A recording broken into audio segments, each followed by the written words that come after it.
السلام علیکم ناظرین، میں ہوں عروج فاطمہ۔ آپ دیکھ رہے ہیں K22 نیوز۔ خبر شامل کرتے ہیں عالمی مقابلوں سے۔ اولمپکس میں پاکستان کا 32 سالہ انتظار ختم، ارشد ندیم نے طلائی تمغہ جیت لیا۔ پاکستانی قوم اس بار 14 اگست گولڈ میڈل کے ساتھ منائے گی۔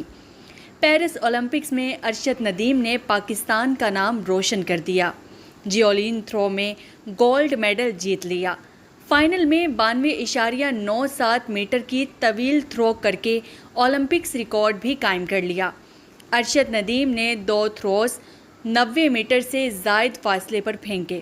ارشد ندیم نے 40 سال بعد پاکستان کے لیے گولڈ میڈل جیتا۔